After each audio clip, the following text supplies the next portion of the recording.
Good evening, ladies and gentlemen. Alfred Hitchcock est le maître incontesté du suspense, un narrateur hors pair à l'humour noir et grinçant. Le réalisateur est immédiatement identifiable à sa silhouette, bien connue du public, car il est adepte du caméo, il aime apparaître de façon fugace dans ses films, comme ici, où il se représente, avec beaucoup d'autodérision, sur le journal d'un de ses personnages, dans une publicité pour perdre du poids.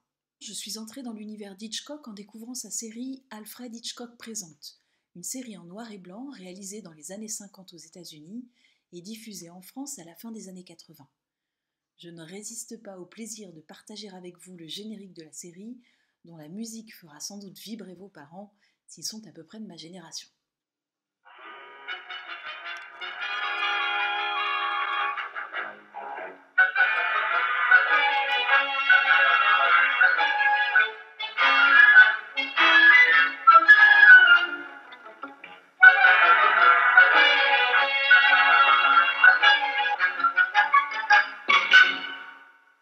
Chaque épisode de la série dure 25 minutes. Il s'agit de petites histoires, toujours noires, souvent à chute, qu'Hitchcock introduisait et concluait en personne, parfois en français, avec un merveilleux accent. Je recommande, c'est délicieusement effrayant. Pour découvrir l'univers des films hitchcockiens, je vous propose de commencer par regarder quelques images.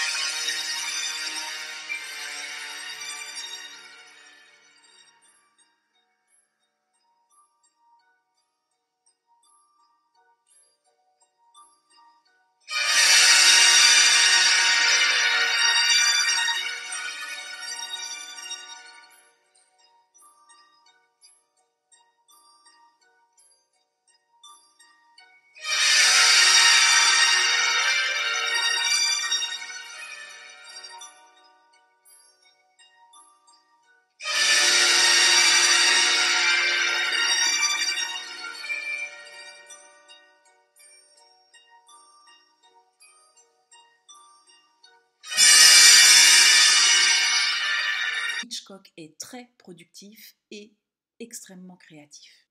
Des touches de surréalisme, des cadrages étonnants, des mouvements de caméra insolites, des gros plans, des inserts d'objets, des jeux de regard, des lecteurs de journaux, des chignons incroyables, des escaliers, des comédiennes somptueuses, de magnifiques baisers, élégance, vertige, angoisse.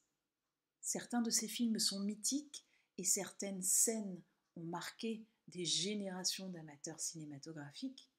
Un homme poursuivi par un avion dans la mort aux trousses, un village attaqué par des oiseaux, une héroïne assassinée sous sa douche. Dans le premier tiers du film, c'est Psychose.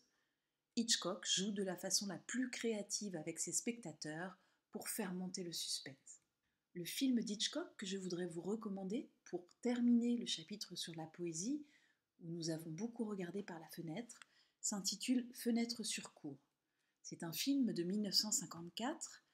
Le film relate l'histoire de Jeff, photographe-reporter, immobilisé dans un fauteuil roulant après un accident. En pleine vague de chaleur estivale, l'unique perspective qui s'offre au regard de ce photographe est l'arrière-cour de son immeuble de Greenwich Village, à New York. Pour être clair, Jeff épie ses voisins depuis sa fenêtre pour s'occuper. Jusqu'au jour où le comportement de l'un d'eux lui semble particulièrement suspect.